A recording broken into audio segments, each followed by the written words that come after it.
Woohoo! Hey, good morning. You're listening to Conservative Cat on Cities 92.9, the news and talk Bloomington Normal. So do appreciate you tuning in on a Monday morning, 6:05. Brr, it's gold. I was getting used to the 70-degree weather, 80 degrees at one point on, what was it, Friday, right before all of the storms. But now it's 26 degrees. Lovely 26 degrees. It's freezing. But we've got hot news to warm you up. Okay, so grab your coffee, warm up with some hot news with Conservative Cat this morning. We've got to hit this one story. A GOP senator, he releases this audio of these vicious threats. Like, I've heard a lot of deranged leftists in my time of covering news. I've been doing this for, like, I don't know, 5-6 years. I haven't heard anything this vicious ever. So this GOP senator, and I'm not even a fan of this GOP senator, by the way. His voting record is not my favorite. But he released this audio, and these leftists have essentially threatened him and his family. This really should be looked into, because these aren't just like vague threats. They talk about, caving his head in with an axe. This is what one caller, and he released this audio. So we're going to get to that. Plus, we're also going to get to Body of Bloomington. I know you guys are excited for that one. It's a gym, and I say that with air quotes around it. It's not really a gym. It's a pole dancing club. So I hate that we are, trying to say that that's fitness. It's not fitness. The origins of pole dancing come from sex workers.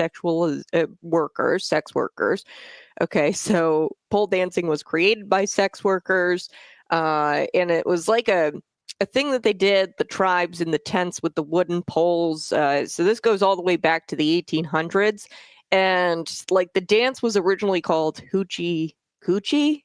Okay, so like, to say that pole dancing isn't sexual and that this is just fitness, that is just ridiculous. Okay, let's call it what it is. And I don't know, maybe they didn't want to get an adult entertainment license. Maybe they do have one. I have no idea.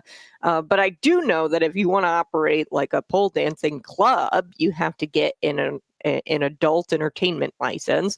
I don't know if they've obtained one. I don't know if this, like, guising or disguising this as fitness exempts them from getting an adult entertainment license. But I think that'd be kind of terrible, right? They should be required to get an adult entertainment license. This is pole dancing, right? This is clearly adult entertainment. And they are the ones, Body of Bloomington, who, recognize that, as they don't allow teenagers and children. I saw that on their website. That's a part of their policy. They said, please be mindful of the fact that we are a studio that also teaches. I'm kidding. They also teach children and teenagers. Okay, so that changes it. Sorry, it's early this morning. I thought that they didn't teach teens and children. That's concerning. Teenagers, children could potentially be taught at this studio where they're dancing on, and encouraged to wear shorts because their skin has to stick to the pole. Just gross. I'm sorry, but she doesn't want I'm assuming owner there. This video kind of went viral on social media.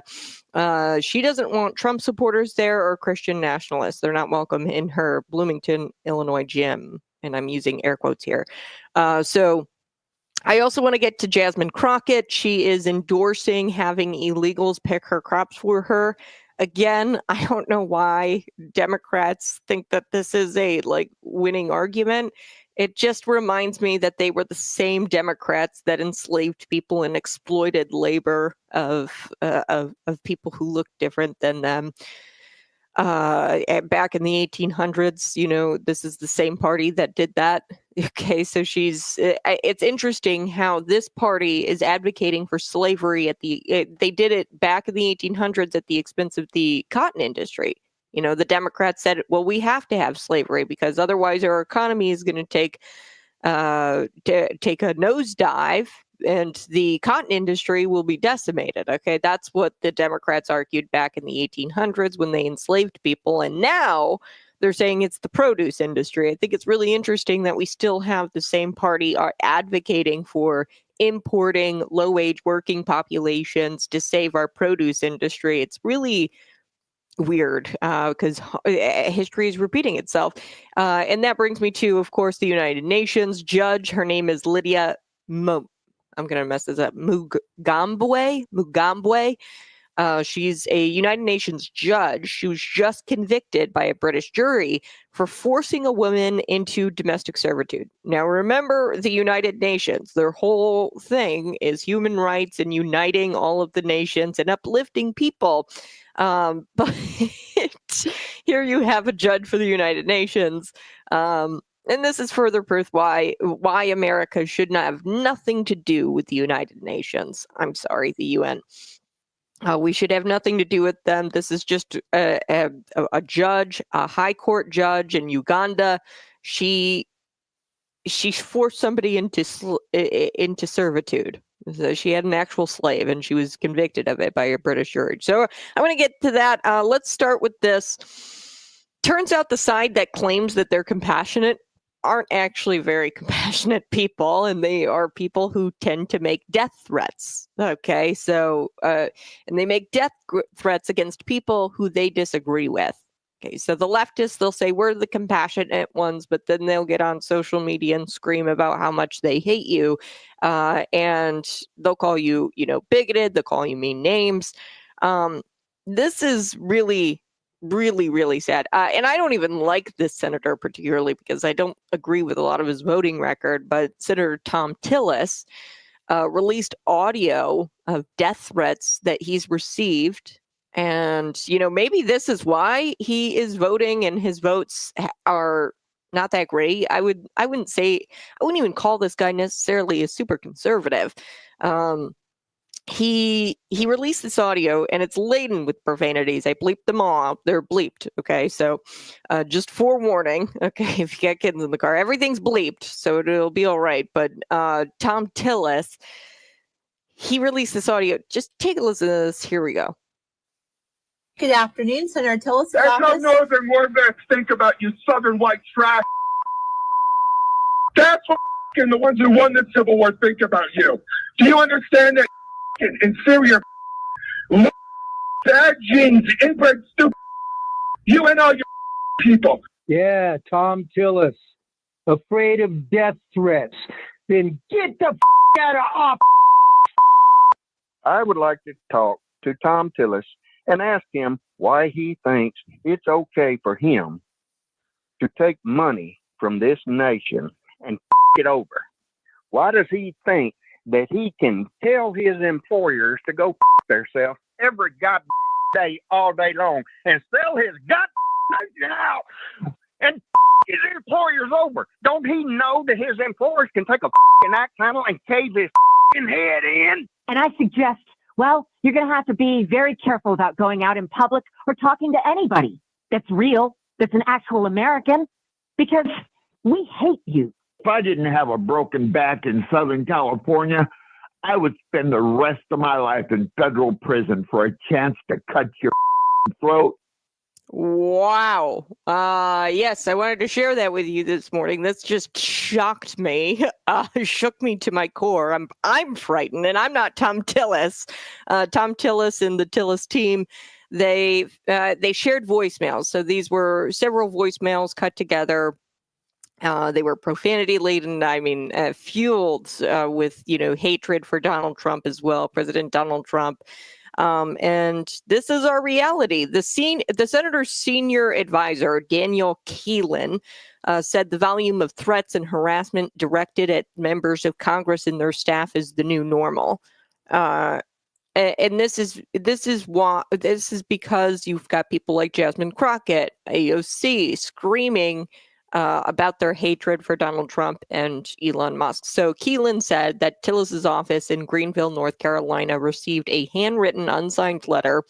And the letter calls the staff members, so Tillis's staff, quote, sacrificial lambs, and then insisted they sign up they signed up to be the shields. Okay, they're the sacrificial lambs, and they're going to be the shields.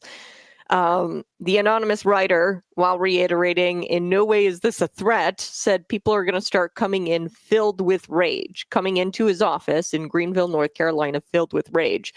Only deranged leftists could portray themselves as the victim, okay, while making some of the most unhinged comments I've ever seen to the senator, to his family, to his staff. The voicemails released by Tillis's office express outrage over Trump's policies and include violent threats to Tillis and his staff. Wow. Absolutely. This is totally rational, totally calm people. No, they're not compassionate. They're not calm. They're not rational people. And here's a quote here from the anonymous letter that I was talking about that was sent to Greenville, North Carolina. North Carolina. I knew there was a Greenville, South Carolina. I didn't know there was one in North Carolina. Okay, here's the letter. When things get really bad, people are going to stop calling and writing. They're going to start coming in. They're going to start coming in filled with rage. And you signed up to be his shield, referring to the staff members there. Resign. Please resign, or find a Groupon for a self-defense class, because America's transition to oligarchy is going to be a wild ride for us peons. Okay. The anonymous writer references America's transition to oligarchy. This is a term that has been used by the left, congressmen and women of the left, to allege that there is a rising power, that Elon Musk, there's a rising power of the billionaire class. Okay, so these are not people on the right like me who don't really like Tom Tillis's record. I would never call his office, and I couldn't even dream of doing this to even leftists, right, or people that I vehemently disagree with. Tom Tillis, I don't agree with a whole lot on. I don't like his voting record all that much, but these are not people on the right or right of center, okay? These are leftists because they're using the terminology America's transition to oligarchy, okay? So the fact that these people are concerned about officials who have become wealthy prior to working to government. Okay, they're not your enemy. The private sector billionaires, most of them, are not your enemy. Some private sector billionaires, they are, working with the government. But Trump and Elon Musk, they are not your problem, man. Okay. Musk, he got his billions prior to getting into government. Okay. The people you have to worry about are the Bernie Sanders of the world. Before they get into office, they're poor, but then once they get into office, they become billionaires. Okay. So those are the people you have to worry about. These people don't care whether or not politicians or bureaucrats are rich. They only care because the media tells them to care, that they should care about Elon Musk being a billionaire. He invented things, PayPal, Tesla, Twitter, bought Twitter, his SpaceX, all this. He invented things that people want, and he made billions, okay? There's a big difference between a private sector billionaire and people like Bernie Sanders or Pocahontas, Elizabeth Warren, or Hillary Clinton. Okay, prior to them getting into office, they, didn't have that much money, and then they make billions being bureaucrats or politicians. Okay, so to call this, I don't know, it's unsurprising to me. I did not know, like. It's unsurprising in that we know Rodney Davis, you guys remember when he was on the baseball field, I think he was shot at. Okay, so this is typical behavior of leftists when they don't get their way. And it's pathetic that they claim that they're the compassionate ones. These threats should never be justified. They should be shut down. After this release, you should have Democrat congressmen and women standing in solidarity and saying, please stop threatening Tom Tillis and Republicans. We might disagree, but at the end of the day, we can't be making threats against each other. We have to have some sort of decorum. Okay. So leftists, they're totally unhinged. They're threatening senators. And it's ironic because they're the ones who or that unhinged always seem to be on the left. Okay, they're never on the right. I've never heard voicemails released by Democrats where people on the right have left voicemails like that. I haven't seen it, and it just seems like people on the right don't act that way. The most unhinged behavior usually comes from people on the left. They're blowing up Teslas. They're outside scratching in swastikas into the Teslas at the Tesla dealerships. And I think that tells you all you really need to know, doesn't it? I mean, if you're seeing a pattern here on the left where they act like this, probably means they're wrong. And yeah, I got to take a quick break, but we're going to come back. We're going to talk about a story here locally. A video went, insane on social media. I had like 4 or 5 people send it to me, and I was like, okay, fine, I'll go ahead and cover this. This is insanity. Body of Bloomington, which is a gym, and I'm using air quotes here. Not really gym, by the way. I'm sorry. I know people are going to scream at this guy. Cat, how could you say that? When you look at the facts here, pole dancing historically it was created by sex workers. Okay, so this type of dance style is a sexual dance. Okay, and they're teaching children this. And this is absolutely insane. I'm going to be right back because she says she doesn't want Trump supporters or Christian nationalists in there, and they're not welcome in her gym. So I'm going to be right back. You're listening to Conservative Cat. All the way from Hawaii. Good morning. I bet it's nice there. I bet it's nice and warm there. Here it's freezing. It's 26 degrees. We're going to get to this this video. And I really hate doing this to entrepreneurs or people who are just trying to build a business here. But you put it out on social media, right? And I am going to, this isn't about making fun of somebody. This is about simply trying to bring you the news and bring you what's going viral and bring you what people in Bloomington, Illinois are talking about, the fact that Trump supporters aren't allowed into their business. Number one, I don't think Christians or Trump supporters are going to be walking into her business anytime soon, as she owns a pole dancing club. Okay. So I'm going to pull up this video, smash that like button, share this out with your friends. I'll be right back.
Hey, good morning. You're listening to Conservative Cat on Cities 92.9. Yes, I had a lot of listeners send me this video. It's kind of taken social media by storm. And I was like, fine, I'll do it. I'll talk about it. So this is Body of Bloomington. I'm assuming this is like some sort of representative of Body of Bloomington. I have no idea who this is. And this is not to make fun of the individual. This is simply to bring you the facts, okay? This business in Bloomington says that Christian nationalists, okay? Christian nationalists, this is such a weird term. And it's derogatory, but really, Christian nationalism, really what that used to be, and they've, warped it into something evil. Christian nationalism used to just say that, hey, Christians, we believe that this is a nation based on Judeo-Christian values, okay? That is traditionally what a Christian nationalist or a Judeo-Christian nationalist is, that, hey, this country has a religion that we look at our Constitution. I mean, they had the Bible, the founders had the Bible open while they were drafting the Constitution, okay? So this is not a godless nation. We believe that Judeo-Christian values built this nation, right? So that's what used to be the term Christian nationalist. They've warped it into thinking that, Christianity is the only religion, and that's not the belief. It's just that, hey, our nation is built on Judeo-Christian values, and it's important that we keep those values as our foundation, okay? And that's simply what Christian nationalism is, okay? But they've warped it into like, you're a Christian fascist, or you are going to force your religion down somebody's throat, and if they're not a Christian, you're going to hurt them. That is not at all, what most people believe in this country. Most people believe that, yes, we're a Judeo-Christian nation that was built on those principles, and we should keep those principles, okay? So Body of Bloomington says that Christians and Trump supporters are not welcome in her Bloomington gym.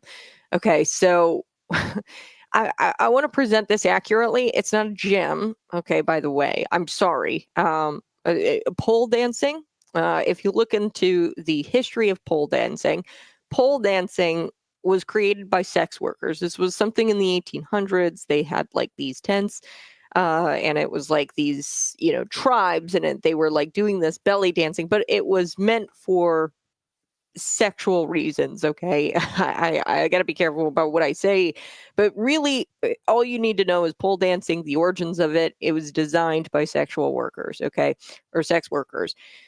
So that's pole dancing, okay? And then in the 1950s, it really started to pick up in the 1950s, where they started doing like strip clubs, okay, and pole dancing clubs, okay. So pole dancing origins can be traced to the traveling circus shows in the 1890s, okay, and this is where women would perform sexual dances on wooden tent poles to attract crowds, okay. And the name of the dance, I'm not kidding you, was called, translated to, hoochie coochie dances, okay. So yeah, and in the 1920s, that's when these steel poles were kind of introduced, and then in the 1950s we saw the clubs start. Okay, so what you need to know is, in order to operate a pole dancing strip kind of thing, you have to have an adult entertainment license. Now, from what I understand, these that you come to the establishment fully clothed. It looks like everybody's fully clothed. In their policies, it says bring shorts and wear shorts, because you have to have some skin showing in order for it to stick on the pole. Yes, I'm relaying the information. Okay. Yes, the establishment does teach children. This is hard to deliver. So the establishment teaches children and teenagers. So they talk about their filming and social media policy. They ask that you don't film the content in the studio other than tricks and combos that they teach there, and to be mindful of the fact that the studio teaches children and teenagers. And I'm just reading from their policy here, and posting content filmed at our studio that overtly is graphic or sexual is not allowed, okay, and it is against their morality clause written into their lease. and that it's going to jeopardize their ability to continue holding classes for children if you post things on social media. Okay, if you have to warn people to not post overtly sexual things on social media because then you can't teach the children how to pole dance, I'm sorry. Yeah, I don't know what they're thinking, and like I said, I would not be upset by this at all if, like strip club's legal, okay, in Illinois, if you have an adult entertainment license. I'm willing to bet, I don't know for sure if they've got an adult entertainment license, but I really don't like this whole like, oh, it's fitness. No. Okay, this is pole dancing. The origins of pole dancing was created by sex workers. And if you don't believe me, just look up the history here, okay? And to like disguise this, like I'm all about transparency. Just be out about it, okay? Don't do this whole like it's a fitness class, and then people get there, and then like people are dancing on strip poles. You know what I mean? So it's like, just be honest. Say it's pole dancing, okay? Body of Bloomington, just say it's pole dancing, okay? Pole dance of Bloomington, or something like that. Where people know what they're getting into, and people know exactly what this is anyway. So this is somebody, a representative, Body Bloomington. She says, quote, "To those that spread hate disrespectfully peeve off." Okay. That's what she says in this social media post. "Hatred in any form will not be tolerated at Body. All races are welcome here. All gender identities and orientations are welcome here. All religions are welcome here. Bigotry of any form is not." Okay. So, like I said, Christian nationalism, people have really just warped this term. Christian nationalism, what I remember it used to be, it just is the belief that Christianity, and typically it's Judeo-Christianity, is recognized as the religion that our country was founded on. Okay, that's all Christian nationalism is that Christianity played a big role in our founding, and that we believe our Christian values should be the values that we use when crafting law. Okay, when we go about legislating, and when we go about building this country and keeping this country working. Okay, we believe that we should fall back on Judeo-Christian values. That's all Christian nationalism is. It's not this big scary boogeyman that the left has made it out to be. So she doesn't want those types of people who simply believe that Christianity this country was founded on those principles, and that those principles should be what we govern with. Okay. Without further ado, I want to play this. Here we go. About it, and I'm going to say it with my face, and I'm going to say it with my chest. Yeah, so there's a video so you can see that I am the one saying it. Your hatred is not welcome at Body of Bloomington. Your racism, fascism, homophobia, Christian nationalism, not welcome at Body of Bloomington. Bye. Oh boy. I'm sorry I had to do that to you this morning. It's early. Bye. Yes. She says on the social media post, also to those claiming discrimination, I didn't mention people who weren't, not that I didn't mention people who weren't welcome. I mentioned racism, homophobia, fascism, religious nationalism, specifically Christian nationalism, but all religious nationalism. Okay. Is unwelcome, and I stand by that. That's what she says, is racism, homophobia, fascism, religious nationalism. Like I said, Christian nationalism, not this big scary boogeyman that people have made it out to be. It used to be, and they've warped the term, that you believe that Christian values are something that our government should be governing with, okay?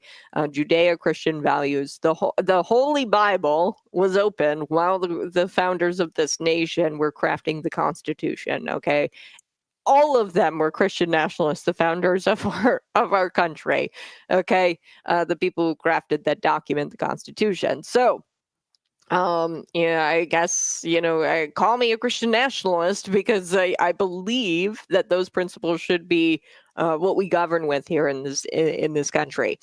So did our founders. Okay, so I think it's also interesting. She truly believes that Trump supporters and Christians would be caught dancing on strip poles. I don't think so. I don't think you need to come out and say like, "Hey, Trump supporters, Christians, you're not welcome." Because they're probably not going into your business anyway. Because the Christian Bible talks about sexual immorality. As I proved to you earlier in the show, pole dancing is sexual in nature and inherently sexual. It was created by sex workers. Okay, and I don't care how much you want to scream at the sky and call it fitness. It's not. So Body of Bloomington, it's been around forever. I've never heard of it until this video. Body of Bloomington was opened in 2013 by Tara Bruchette.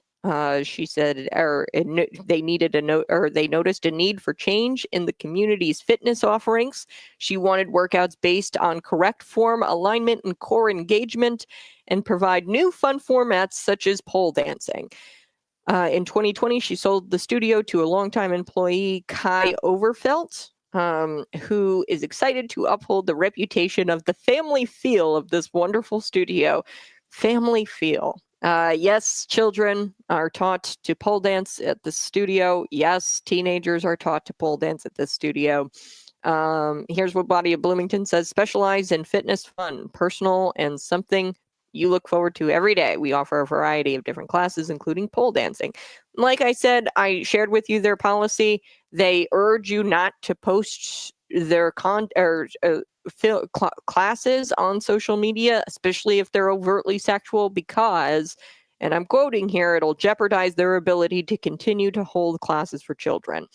They know, and you know, that they are butting up against the legal line here. Okay. By having kids dance on poles. Okay. They're really flirting with the legal line here. Okay. If at any moment somebody acts a little bit sexual on those pole dances or on those poles, and then they post that at any moment, then their business goes down. Okay. That's essentially what they say in their own policies. Okay. They say it's going to jeopardize our ability to hold classes for kids if you post overtly sexual things online. And I mean, come on, folks, it's pole dancing. So I'm shocked that they've been able to operate for as long as they have, since 2013, and that this hasn't happened where somebody gets on a pole and acts overtly sexual and posts it online. I'm shocked that that hasn't happened. And I'd be curious if they were required to obtain an adult entertainment license. Probably not. I'm willing to bet not, because they're going with this whole disguise of that it's fitness. I'll be back. You're listening to Conservative Cat. Yeah, this is just wild to me. I've never really seen anything like this in my life.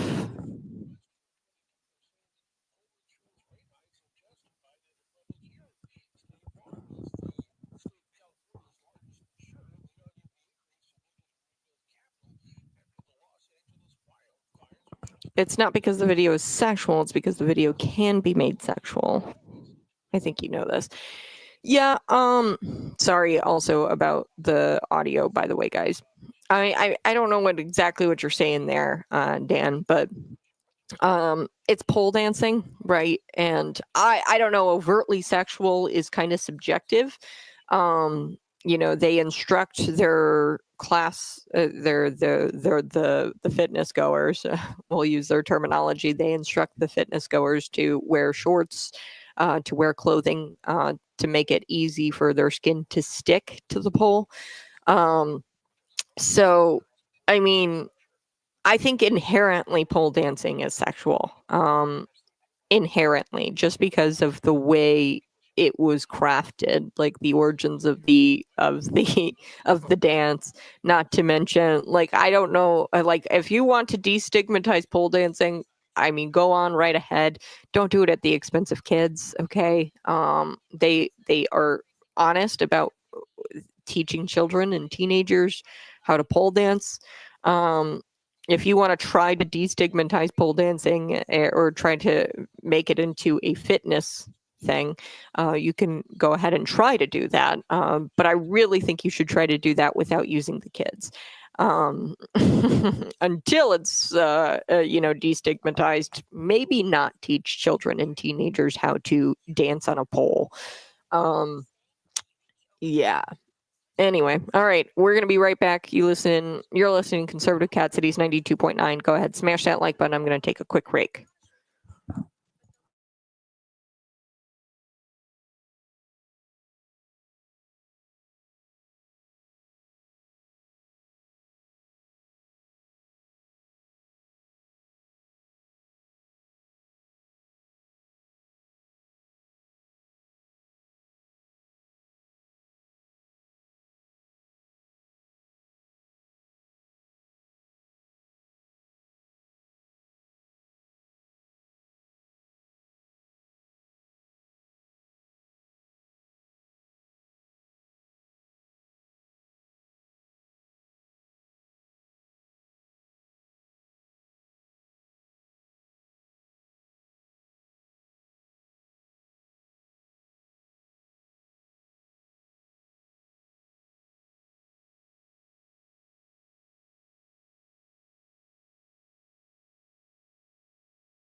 Hey, go ahead, smash that like button, share this out with your friends. Yes, I like this comment, Elliot. Sunlight is the best sanitizer. If something works, be shut down. If people widely knew about it, should probably be shut down. Okay, so yeah, 100%.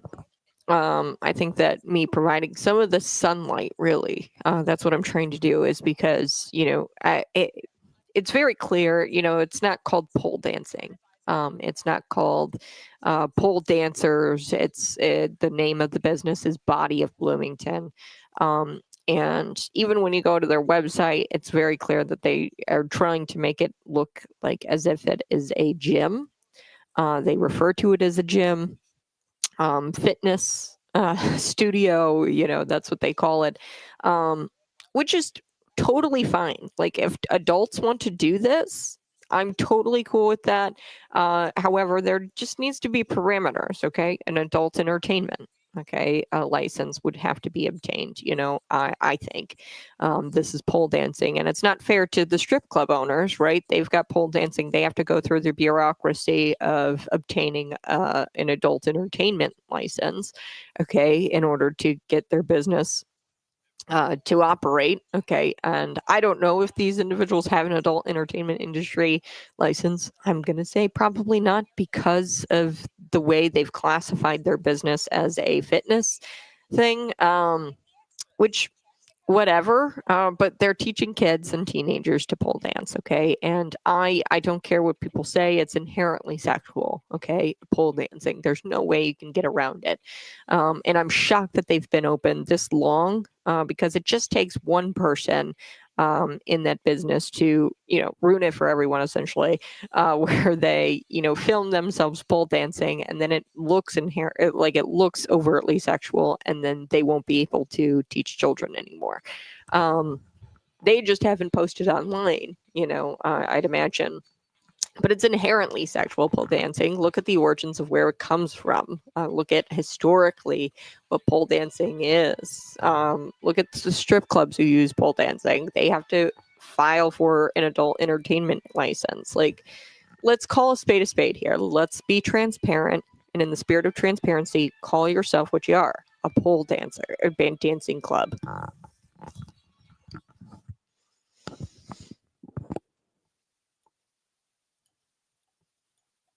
Hey, good morning. You're listening to Conservative Cat on Cities 92.9. We are going to get to Jasmine Crockett because one of the most foolish statements the left makes is that we would have a rotting produce epidemic if we get rid of illegal immigration. They have no evidence to back up that claim, of course, and really their true colors start to shine through when they, bring out this argument. Jasmine Crockett claimed that we need illegal immigrants to pick our crops because they're uneducated, and educated people would never stoop to this profession to make a living. They don't provide any evidence that, without illegal immigrants, those jobs wouldn't be filled by Americans and U.S. citizens. They don't provide any evidence to suggest that that is not going to be the case. We're going to get to that. Yes, I brought you the Body of Bloomington story. Kind of insane that they teach children.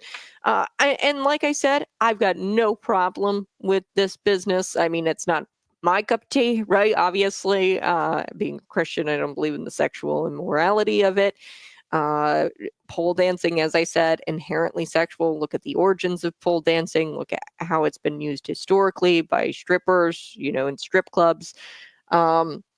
I believe it to be inherently sexual, so not my cup of tea. But if you just want to do it for adults, do it for adults and get your adult entertainment license and just have a pole dancing club, okay? But I hate this whole under the guise of fitness and that this is a gym, and it's kind of hidden that they are a pole dancing facility. Okay, I mean, that they do pole dancing. They call it Body of Bloomington, and I mean, they do on their website say that they have pole, and then they post the poles on their social media and people dancing on them. But it's really kind of hidden, and it's like, if you're going to destigmatize pole dancing as sexual, don't do it at the expense of kids. You know what I mean? Like, we shouldn't be teaching children and teenagers to dance on poles. Not until, you manage to destigmatize it. But as of right now, when I say pole dance, everybody knows what that looks like and what that means. Okay. So, yeah, I'm sorry. You got to have an adult entertainment license, in my opinion. And you shouldn't be teaching kids and teenagers to pole dance. Okay, if you want to have it to be an adult facility, get an adult entertainment license and do it that way. But she didn't want Christians and Trump supporters there. I don't think that they were going to go anyway, to be honest with you. And if you have to warn your studio goers, if you have to warn these pole dancers to not post graphic or overtly graphic or sexual content on social media, otherwise, that's going to jeopardize your ability to continue holding classes for kids. I mean, you're essentially admitting here that you are one bad post away from being shut down, which tells me that and I know, and that I know that you're, teetering on this legal line. And it's very clear that you're getting close to that line. All right, got to take a break, but you're listening to Conservative Cat on Cities 92.9.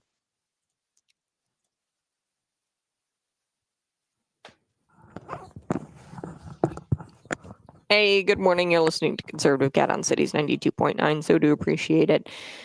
Don't post videos because of the Christian Nationalists. Like I said, Christian nationalism. Hold on. I'm going to look up the definition because I'm telling you right now, leftists have warped that term. And I don't know what's so wrong about Judeo-Christian values being used to govern. Okay, there's nothing wrong with that.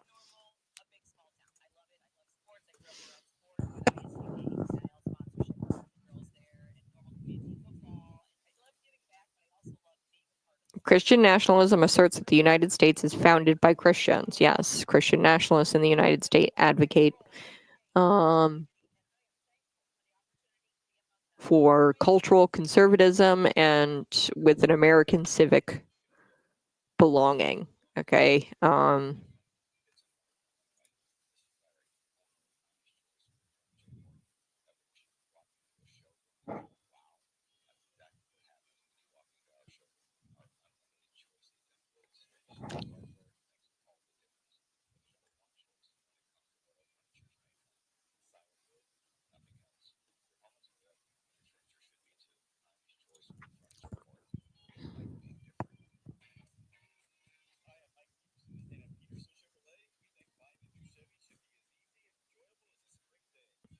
Yeah, they've totally warped this.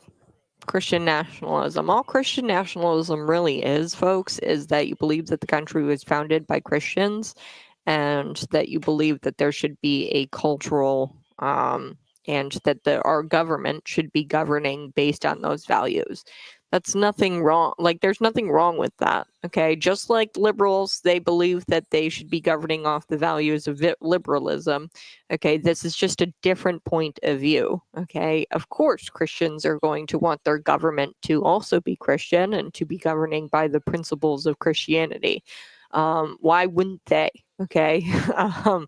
Why would you want, if you are a Christian and you believe in your religion and you believe it is the correct religion, which you wouldn't be a Christian if you didn't believe that, right? Obviously, if you believe that Christianity is correct, of course you want your government to govern by the principles of Christianity. And most of us do. Most of us do realize that our government and our laws are all based off the Bible. Like, read Leviticus. That would probably be my answer to you if you wanted to, scream at the sky about Christian nationalism. Leviticus talks about like every single law in America. If you just read through Leviticus, which is really hard, but if you read through Leviticus, every single law that we currently have is touched on in Leviticus, right down to what you do when your dog bites somebody. Okay, you're supposed to put the dog down, right? Usually that's how animal control kind of works. If your dog bites somebody, then you kind of gotta, you put the animal down. Leviticus talks about that. It talks about murder. It talks about prostitution. It talks about all kinds of things, okay, that are illegal or that are against the law, okay, in the Old Testament. It talks about that kind of stuff. So, obviously there's things in there that don't translate to modern day. For example, what was it? Like, instead of like fines, they would use like cattle. Instead of charging people cash, like green money, you'd have to give up sheep, or you'd have to give up your herds instead of charging people fines. Okay, so that is, Christian nationalism is like, like, I don't even know. Like, we're all Christian nationalists. Everybody in government is a Christian nationalist. Why? Because they use Christianity as principles, as the principle, or as the governing, how they govern. Okay. All right. We're gonna be back. I'm gonna talk a little bit about Jasmine Crockett and how she's racist. Because she says that we need illegal immigrants to pick our crops for us, because educated people would never stoop low to that, or to that profession. So we're gonna be right back.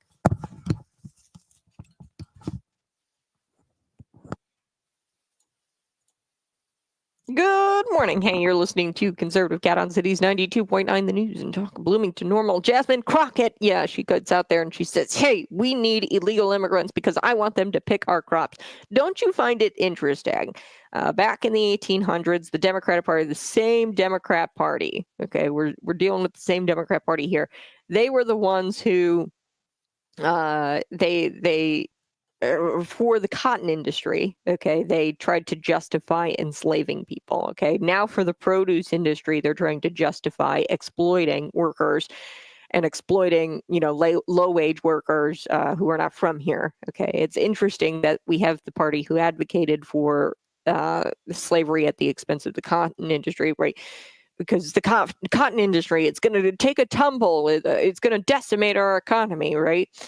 These are the same people who are advocating for importing these low-wage working populations to save our produce industry. So they think they're being compassionate, the Democrats, but they're really not. They're advocating for worker exploitation, and that's extremely wrong. So we're going to get to this clip of Jasmine Crockett.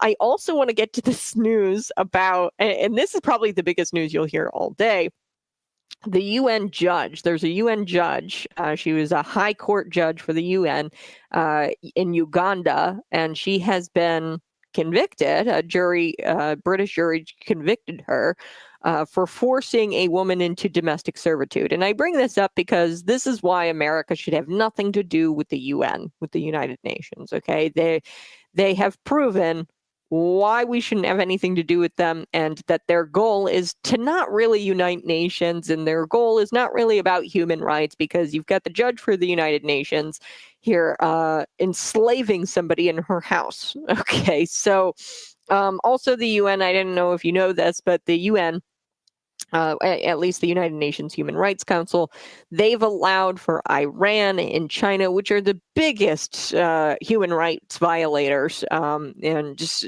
they've really committed some of the worst human rights atrocities. This organization allows them as members, allows them membership on the United Nations Human Rights Council, which is so unsurprising but surprising, right? The United Nations let Iran and China have seats on the Human Rights Council. Like, that's just an oxymoron to me. So I'm going to be right back. You're listening to Conservative Cat Cities 92.9.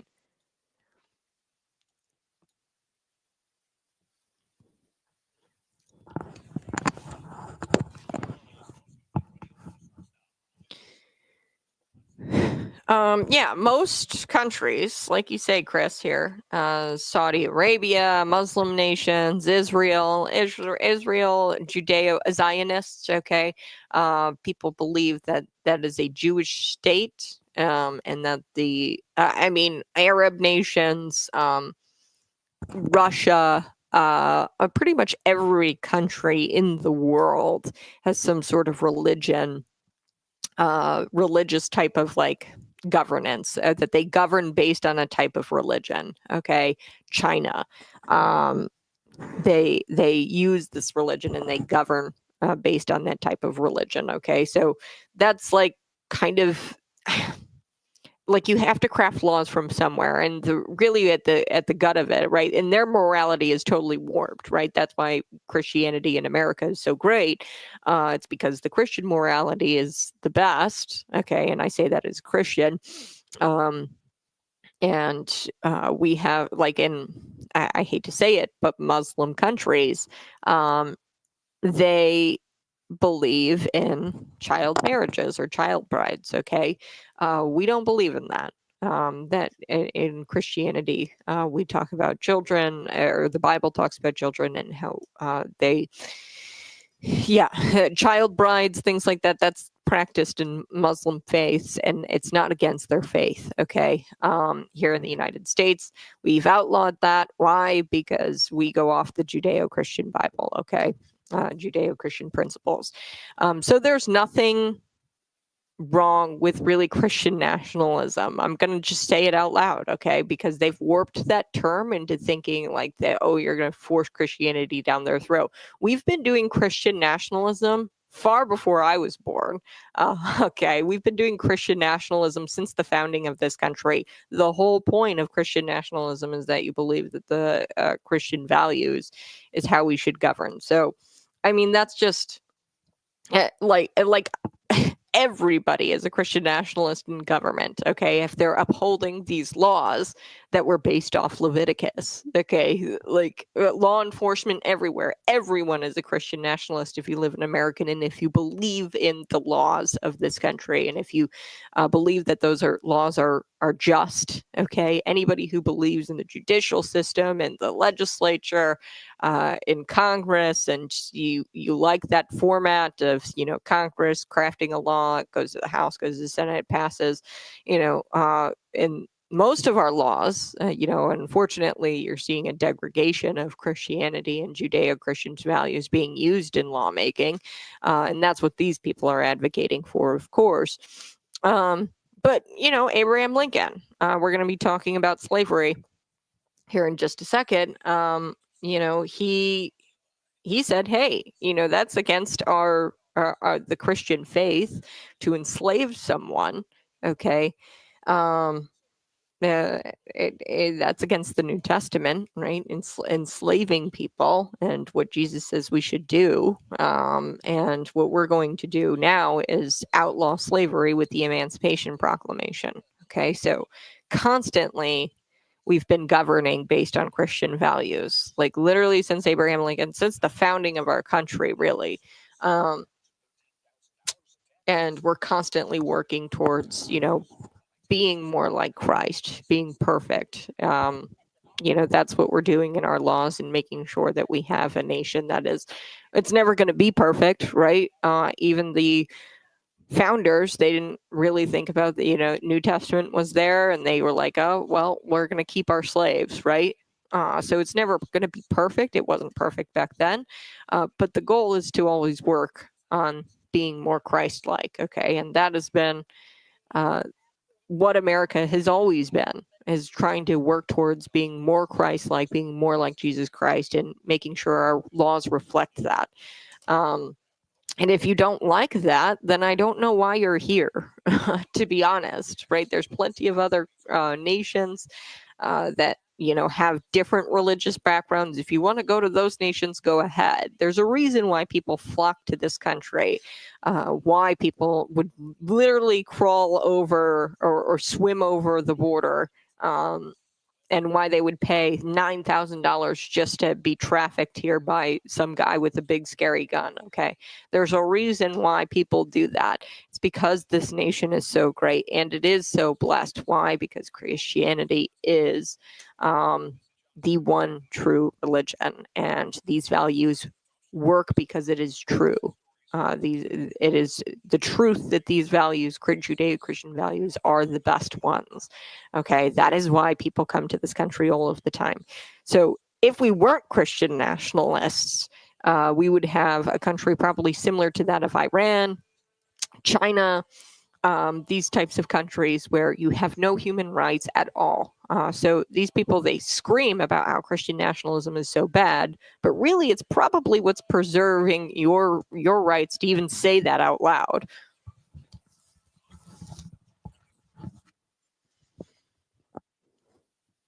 Hey, good morning. You're listening to Conservative Cat on Cities 92.9. Yes, we're going to get to Jasmine Crockett because this is just such a wild argument that the Democrats use when talking about illegal immigration. They'll talk about how our produce industry is going to be decimated if we outlaw illegal immigration, or if we outlaw people entering through the country through an illegal port of entry, okay? Jasmine Crockett claimed that we need illegal immigrants to pick our crops because they're uneducated, and educated United States citizens, they won't do it. They would never stoop down to that profession to make a living, which they don't provide any evidence, okay, to back this claim up. There's plenty of Americans who would definitely work in those jobs. Americans, that is our heritage, is working with your hands, okay? That is what this country was built on. And Jasmine Crockett may or may not like to tell you, but this is racist, okay, what she says here. So take a listen to this clip. Here we go. How many of you are sending your kids to college to go and work on them? Okay, well, guess who is working the farms? So that you can afford your food. That you can have food. So that you can have food. Now, how many of you are looking to send your kids into hospitality after this college education so that they can go and make the beds at the hotels? How many of you are planning to send your kids to college? Because that's what we do here. We send everybody to college. How many of you are planning? Which is wrong. It's totally wrong. Most parents don't. Like my mom and dad, they said, go to college if you want, right? They didn't force it down my throat. My brother didn't go to college. And get a traditional 4-year bachelor degree, right? You didn't go to college. This is just a false premise that all American families force their children into these really indoctrination camps. That's just totally false. I would say most American families are, at least this should be not something that we practice. We shouldn't be forcing children into college if they don't want to go, or if they, choose a more manual labor type job, or produce picking job, or a hospitality job. But take a listen here. And send your kids to college so that they can then go and build these houses. So the reality is that so long as we live in a capitalist society, there's always going to be someone or a group of people that will do work that some of the rest of y'all don't want to do. These are the people that are really making us great in this country. Okay. So it doesn't get more bigoted than that. Jasmine Crockett, she wants the uneducated, low-wage worker to pick her produce for her. And I'm sorry, but I think that U.S. citizens, if you were to, say, hey, illegal immigrant who entered the country through an illegal port of entry and avoided background checks and avoided the legal process, which we offer plenty of legal processes for you to become a citizen of this country, because this nation is so great. We have asylum, we have work visas, we have student visas, we have green cards, we have H-1Bs, we have literally probably I'd say tens, at least I would say 100 different types of works visas, okay, that you can obtain in this country. It's very hard not to at least get temporary legal status, okay? And that's what we're talking about. People literally just hop the border and avoid the whole legal process altogether, okay? I highly doubt if we say, hey, illegal immigrant, you have got to go back home. You entered through an illegal port of entry. Try again next time, okay, if we deport you. I highly doubt if we do that no U.S. citizen is going to fill those jobs. U.S. citizens would fill those jobs if they're decent paying jobs, right? And exploiting somebody's labor, just because they're here illegally, is not very moral. So she's attempting to justify low wages to promote open borders. Okay, it seems unclear if no one told her that two wrongs don't make a right. Okay, where we have people exploiting these people who are here illegally. This is a wrong, and then it's also wrong to give them low wages because they're here illegally.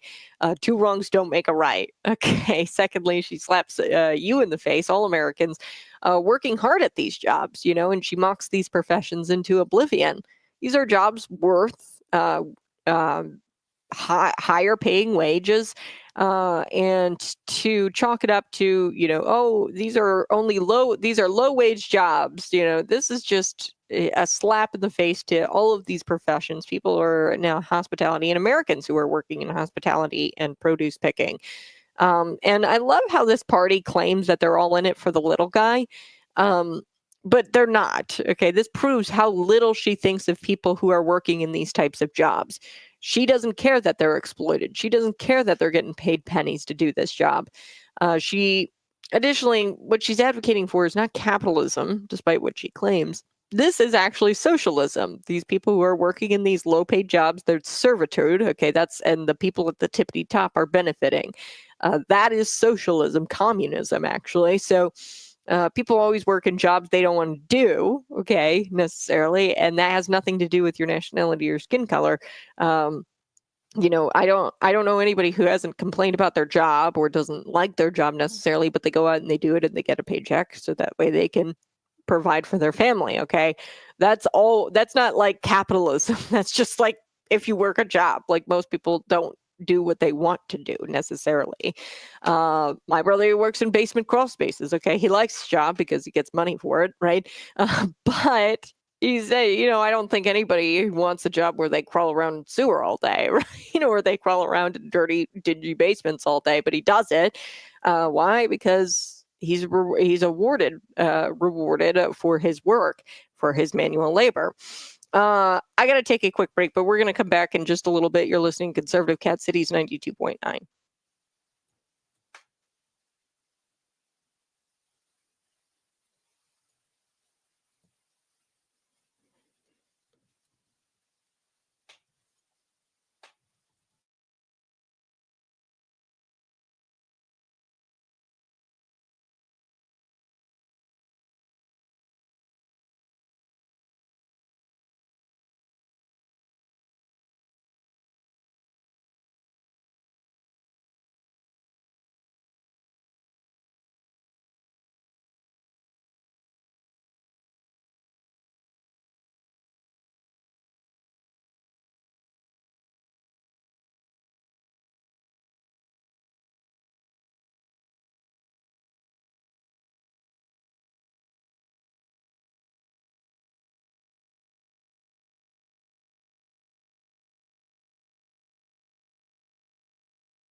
Hey, good morning. Whoa, whoa, whoa. You're listening to Conservative Cat on Cities 92.9, the news and talk Bloomington normal. Yes, before we took the break, I was telling you a little bit about Jasmine Crockett.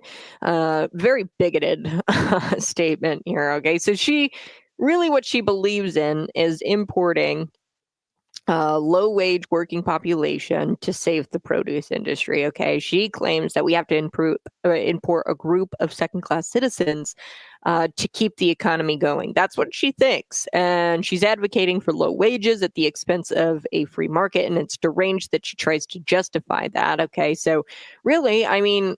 At the end of the day, I think United States citizens, they would fill these jobs if the illegal immigrants are, and it's wrong that these companies are, exploiting illegal immigrant labor and paying them dirt cheap wages. But at the end of the day, they got to pay their workers. Okay. In this free market economy, if they're not paying their workers, then their business is going to fail. Okay. The produce industry. Okay.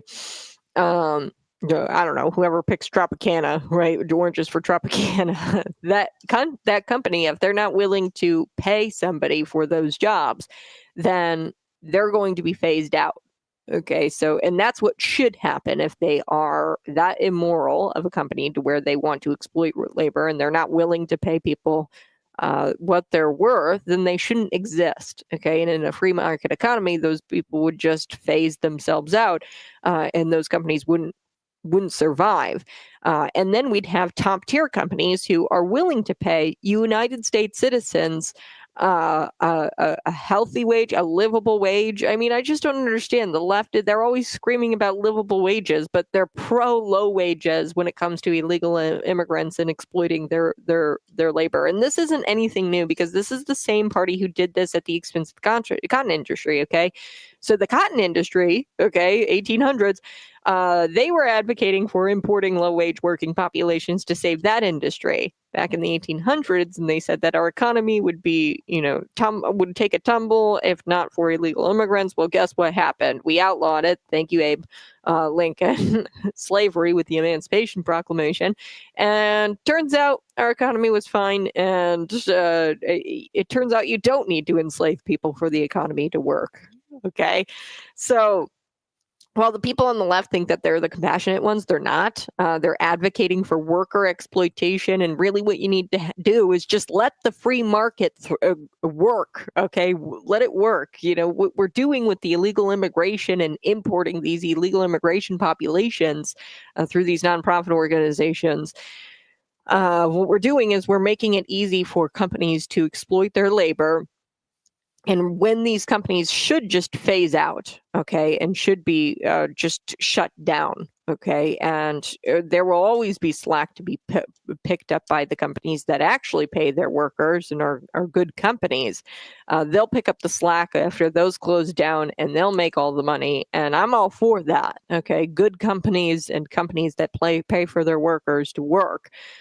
We should have those in our economy, not the companies that want to exploit a certain population of workers because they're here illegally. That brings me to this story.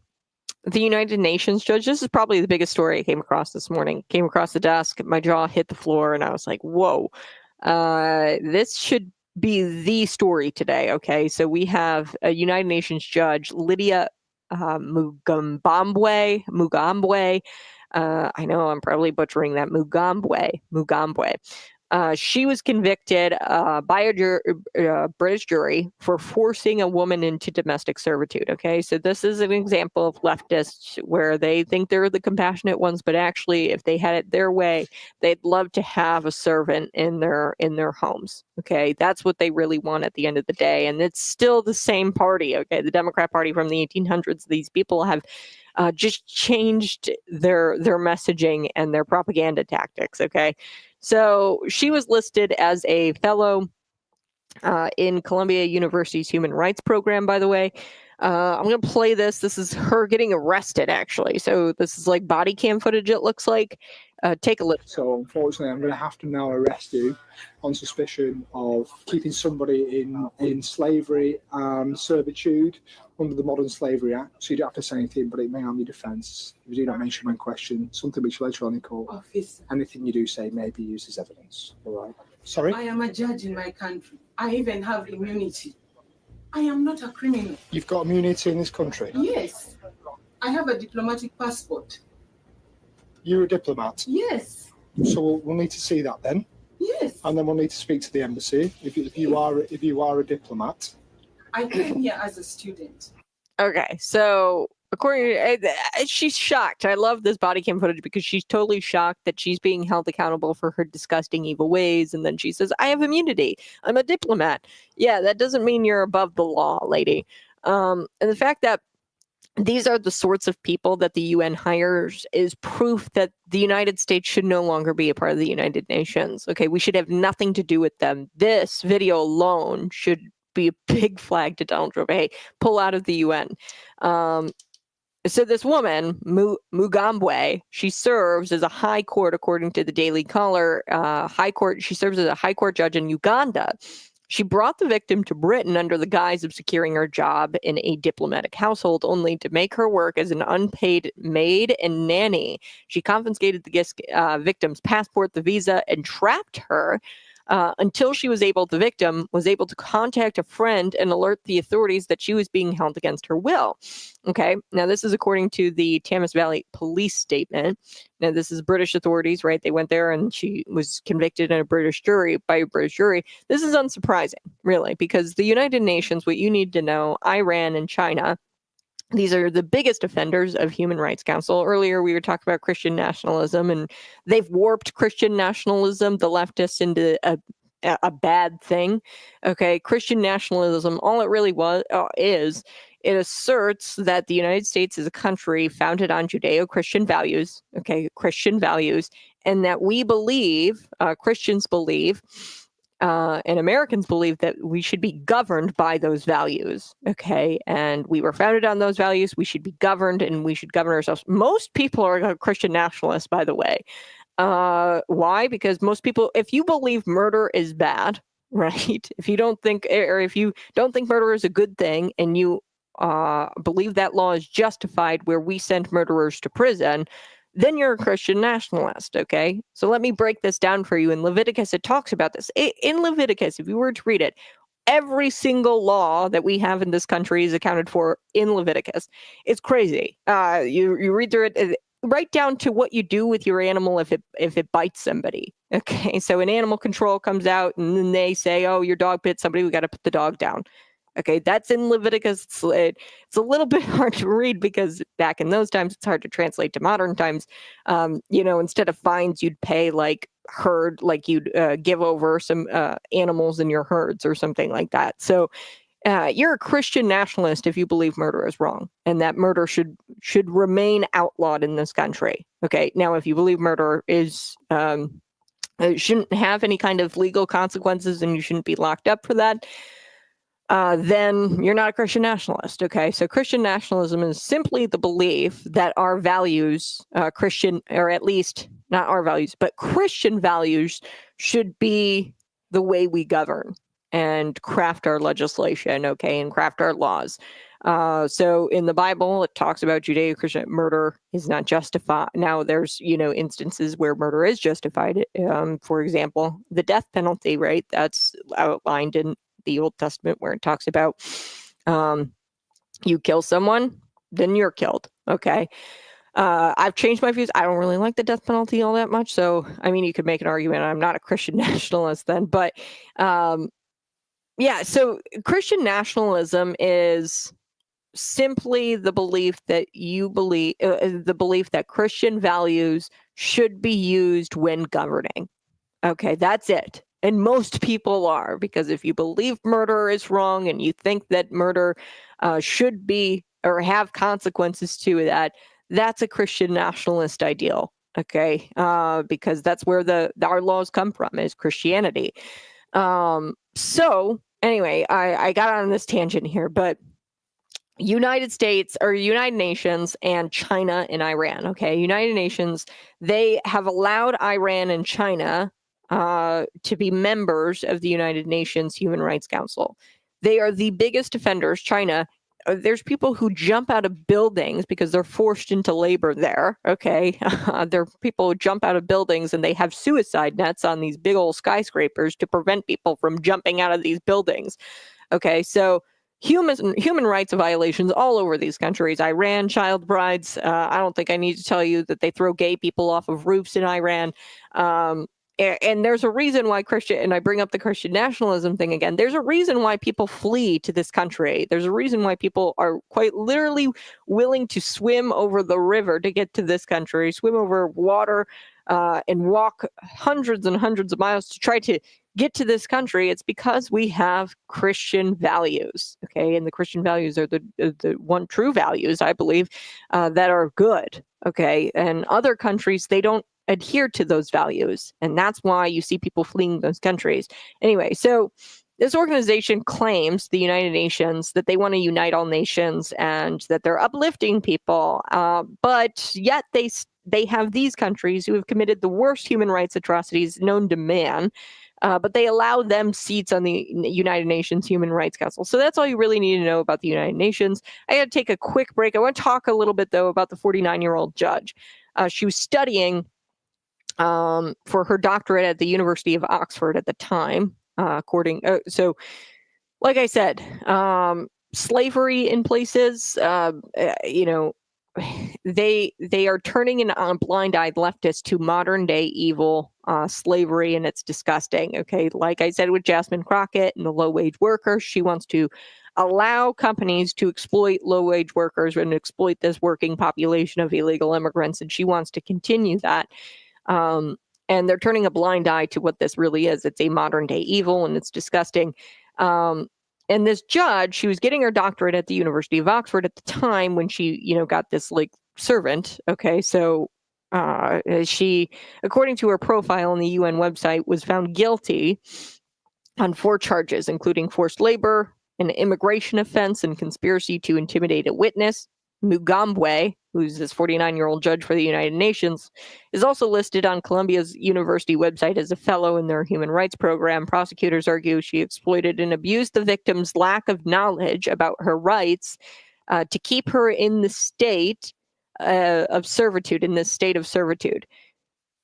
Honestly, I'm not surprised. I'm really not surprised. Okay, that's what this is all about. And in fact, we see this from the left. Democrats here in the state of Illinois, nonprofit organizations, they'll get them to register or they'll unknowingly register when they go and get their driver's license. It's automatic opt-in. This has happened in Illinois where they automatically opt illegal immigrants in. Now, the Secretary of State at the time, they were like, oh, that was a glitch. It was a technical error. I'm sorry. But they registered illegal aliens to vote, by the way, okay? And they prey on their lack of knowledge about this country and their lack of knowledge about the laws, okay? Most Americans don't even know that when you go to renew your driver's license, you're automatically registered to vote. Most Americans don't even know that. So they're exploiting this lack of knowledge and getting them to commit a felony, because it's a felony to register to vote as an illegal alien, and unbeknownst to them, they're doing it. And the Democrats crafted that law, and they know that they're exploiting their lack of knowledge, these illegal immigrants, and they know that these illegal immigrants are inevitably going to wind up registering, or that they don't know that that's illegal, and they're using that, to fill the voter rolls and to make it easier to swing elections. Okay, so I'm not surprised by this at all. The Ugandan judge, she leveraged her connections with the Ugandan High Commission in London to secure a visa for the victim, presenting it as an official employment opportunity, according to court testimony. Instead of placing the woman in a diplomatic household, however, Mugambwe, she allowed her into, or she brought her to her private residence and forced her to work without pay. Okay, so this was all under the guise that she was going to get her a work visa, she was going to get her a job, and it was like all legit. And then all of a sudden, she takes her passport away, she takes her visa away, and makes it to where she can't leave the household. Okay, so this is totally evil, totally disgusting. How would she even begin to justify this? And then the fact that she shows no remorse in this body cam footage. Okay, she shows no remorse over this. She says, "I have immunity." She claims diplomatic immunity instead, and as if that's like justification for committing modern day slavery. I got to take a quick break, but we are going to be talking a little bit about Tesla and the domestic terrorism that's going on. And also, there's a woman on an Oregon mental health advisory board who actually identifies as a turtle. Yes, you heard me correctly. We're going to get to that story as well. You're listening to Conservative Cat.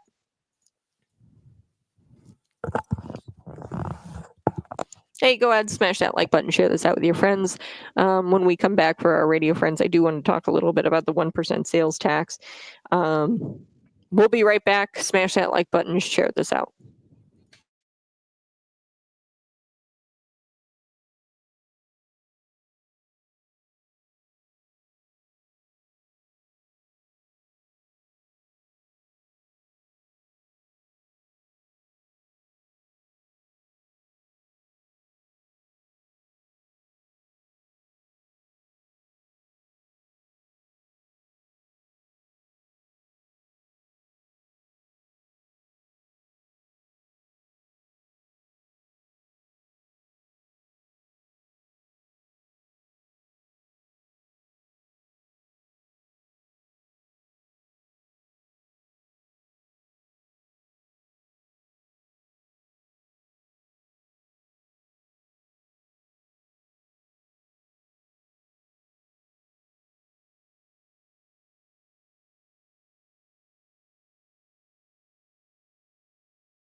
So, hey, good morning. You're listening to Conservative Cat on Cities 92.9, the news and talk Bloomington Normal. So, do appreciate you tuning in this morning. A couple of local things I want to get to.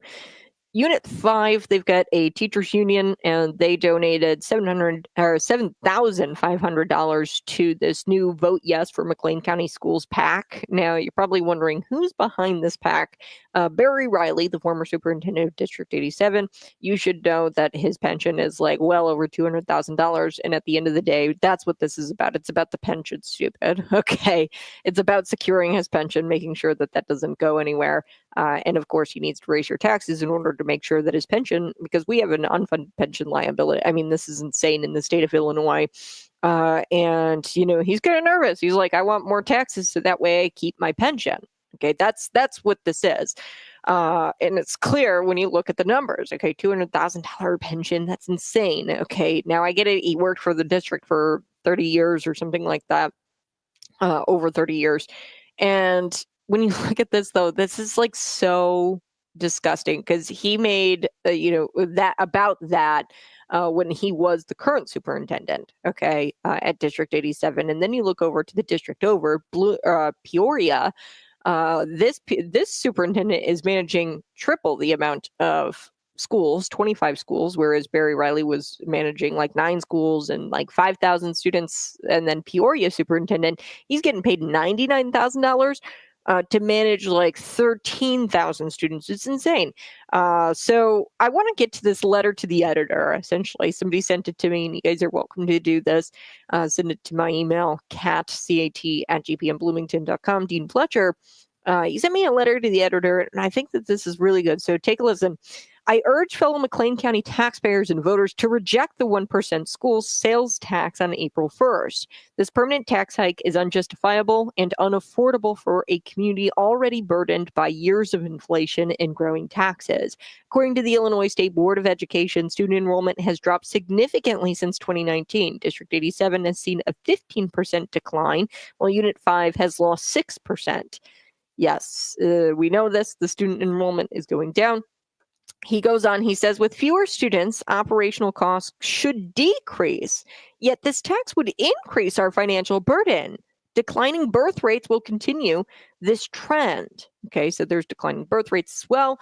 So enrollment's probably not going up anytime soon. But he continues, he says, declining birth rates will continue this trend, further questioning the need for even more revenue and more tax sources.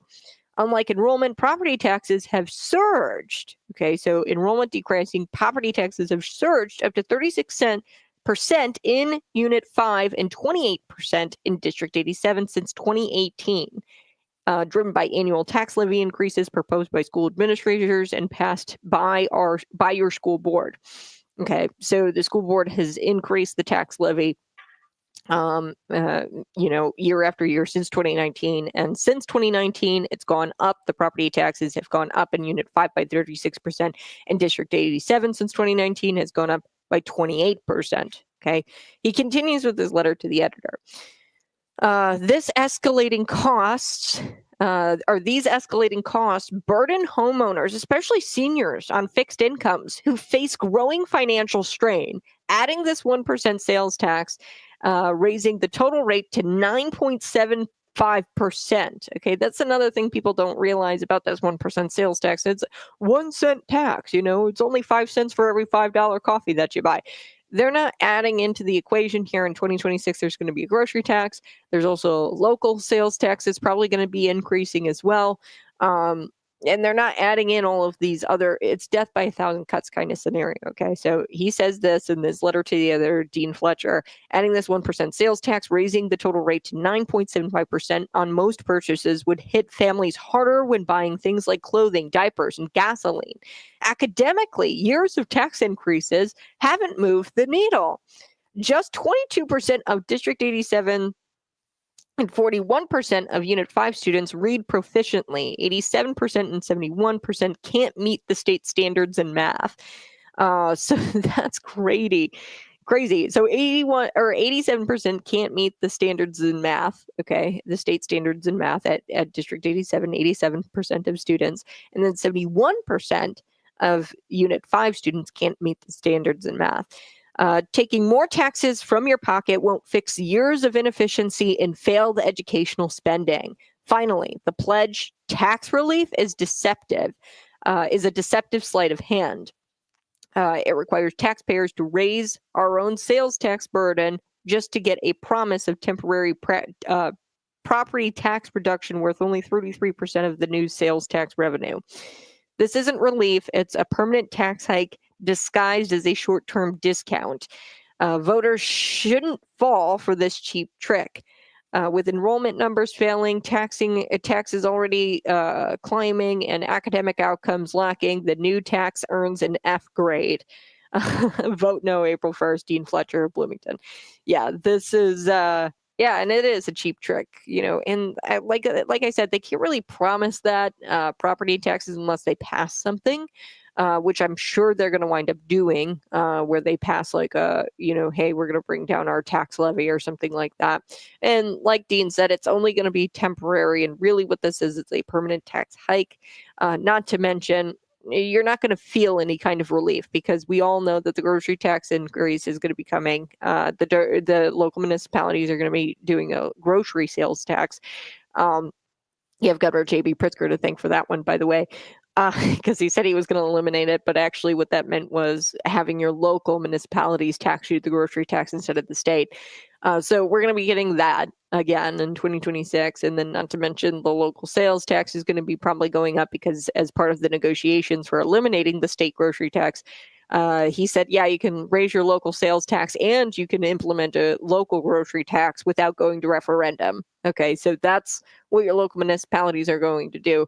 And it just shouldn't shock. Like, this is just so shocking to me. Remember, the Peoria area they're not doing the same thing because look at what they're getting paid, the administrators there. And the administrative salaries, he didn't include this in his letter to editor, but they've increased tenfold. Like, I don't know how much, district wide, but I know nationwide over 80% since 2019. District administrators nationwide have received an increase in salary. Okay.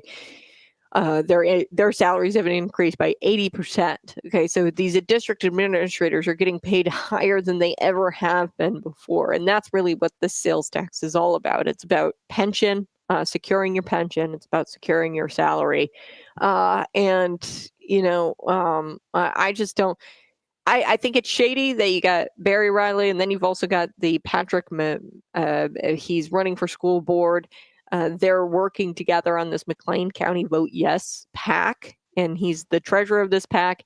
And then you've got Unit 5, the Teachers Association, the teachers unit. They're contributing to this PAC by $7,500.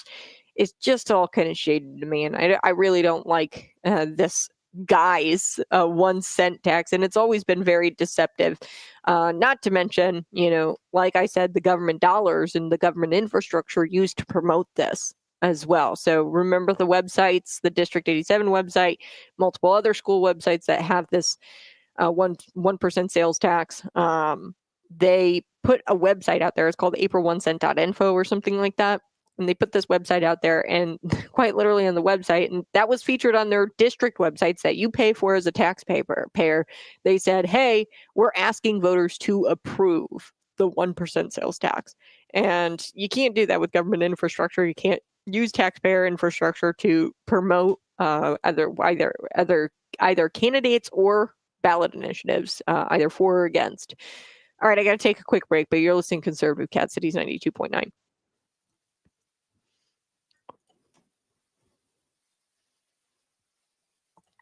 Good morning. Good morning. Good morning. I appreciate it. Go ahead, smash that like button, share this out with your friends. We're going to get to a couple of stories here. I don't think I'm going to get to the woman who identifies as a turtle and sits on the Oregon Mental Health Advisory Board. Maybe we get to that tomorrow, but I am going to get to Seth Moulton. He's on CNN here, and he's talking about Elon Musk and the Teslas, and he says that, and he attempted to slander Trump here, okay, and he was condoning the Tesla terrorism that we're seeing. And I've checked every single Trump speech. I can tell you right now, he did not say that, it's okay to kill cops and overthrow the government. Okay, I've checked every single Trump speech. Never said that since he's given since birth. Okay, Donald Trump, I've checked every single speech. He has not said that it's okay to kill cops and overthrow your government. Okay, and that's not considered domestic terrorism. Okay, so it's unclear where he got this idea. This Representative Seth Moulton, Moulton is his name. He's a Democrat representative, and I don't know where he got this idea where Trump is condoning the killing of cops and overthrowing the government. Okay, so we're going to get to that. I think it's just so pathetic. These people, they are condoning the terrorism, the Tesla terrorism, as I like to call it. We're going to be right back. Smash that like button, share this out with your friends. You're listening to Conservative Cat.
Hey, go ahead, smash that like button, share this out with your friends. I do want to talk about the Tesla electric vehicles and how they are being blown up. There's people who are carving swastikas into the Teslas at these dealerships. And look, you totally have the right. And Trump says this, right? He purposefully said that,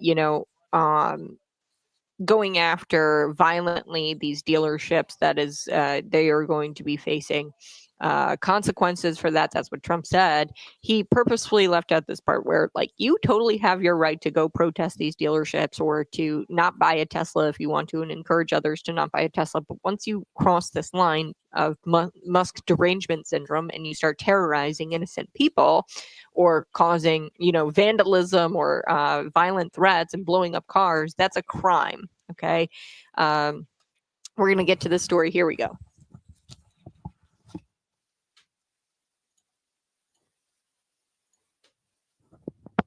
Hey, good morning. You're listening to Conservative Cat on Cities 92.9, the news and talk Bloomington and normal. It's cold. It's very cold. But temperatures are supposed to be rising tomorrow. So hopefully we get that 70-degree weather back. I'd love to see it. Right now I'm freezing. I've got my hoodie on.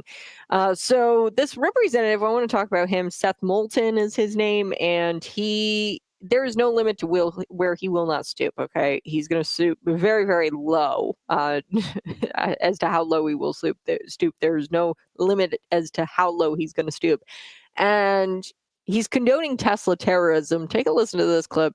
He was on CNN condoning the Tesla terrorism, and he attempted to slander Donald Trump too, by the way. Like if you are attacking Teslas or dealerships, going beyond vandalism, that could be an act of domestic terrorism. But I do want to ask about this as resistance. Is this what resistance should look like? So Trump thinks that if you try to kill cops to overthrow the government and change an election, that's not domestic terrorism, but somehow having a protest in front of a Tesla dealership is. The bottom line with Trump is freedom and liberties belong to people who agree with him, and that's it. That's his view of America. That's not a view that people who believe in our Constitution share. Okay, so double checked every single speech that Donald Trump gave since birth and has given since birth. He has not said that killing cops and overthrowing the government is not domestic terrorism, okay? Unclear where he got that idea from. Secondly, these people are pathetic, and they refuse to condemn anything that their side does, okay? I played for you earlier in the show, Tom Tillis, the audio clips, the voicemails that these leftists, these deranged people have left him, saying that they want to take an axe and bash his skull in and cave his head in, okay? So these people are terrorizing innocents who are driving around in Cybertrucks or Tesla vehicles. And this is Musk derangement syndrome, MDS. Okay, so according to the HuffPost, Trump, who praised Tesla electric vehicles alongside Musk outside the White House earlier this week, vowed that protesters who target the company with violence will be caught and will go through hell as a result. Yes, violence, vandalism, violent threats, blowing up cars. Yes, that's a crime. They're going to be met with consequences. This is what Donald Trump said. So he purposefully did not say like people who are, protesting or expressing their feelings about Elon Musk in a very civilized way. He didn't say that he'd go after those people. Moulton in this interview, this representative with CNN's Audie Cornish is her name. He was asked about the Trump administration labeling these acts as going beyond vandalism and toward Tesla. Okay, this is beyond vandalism, and in fact, it's domestic terrorism. Okay, and he said that this is what resistance should look like. Carving swastikas into Tesla's cars, blowing them up, and putting people in danger. He says that this is just what resistance looks like. So he says, so Trump thinks it's okay to kill cops and overthrow the government, referring to January 6th here. But he doesn't think it's okay to, have these people be heard, have their voices heard, at these Tesla protests. It's pathetic. This statement is total psychological projection. He's on the side that despises anyone who disagrees with him. And this is the side that mandated social media companies to censor you Americans solely because you were opposing the bureaucracy. Okay, they were the ones who directed and demanded social media companies censor Americans solely because this was speech that bureaucracies hated. CDC, you saying that ivermectin worked, they censored you. Okay, I was kicked off YouTube, Facebook, Twitter, all of it. During the pandemic, okay, simply because it was against the speech that the bureaucracy, the CDC, approved. And he's on the side where they shun their party members the moment they're not progressive enough. How do I know this? RFK Jr., Tulsi Gabbard, John Fetterman, he's been being shunned lately. Even Dick Durbin here locally, Crystal Label, the McLean County board member, she made all kinds of social media posts over the weekend about how they're going to run somebody against Dick Durbin, because he one time voted against, I think it was the CR, the continuing resolution. So Donald Trump's approved CR. He voted in favor of that, and he didn't want to shut down the government. That's what Dick said. And, this is the party that shuns their members the moment they're not progressive enough. Like, Dick Durbin is by far not a middle centrist, a moderate, a right of center, not at all. He is a total lefty, but he wasn't progressive enough because one vote, one time, he voted with Republicans on it. So while he has a problem with Trump having an issue with the violent threats against Tesla and on Tesla dealerships, I don't recall this guy, Seth Moulton, the representative, ever condemning the 2020 BLM riots. He never condemned those, I'm sure. So this guy's a hypocritical liar, and that is an understatement. All right, you guys have a blessed rest of your day. Bye-bye. I love you. We're going to be back tomorrow morning, 6 a.m. to 8 a.m. It's been Conservative Cat on Cities 92.9.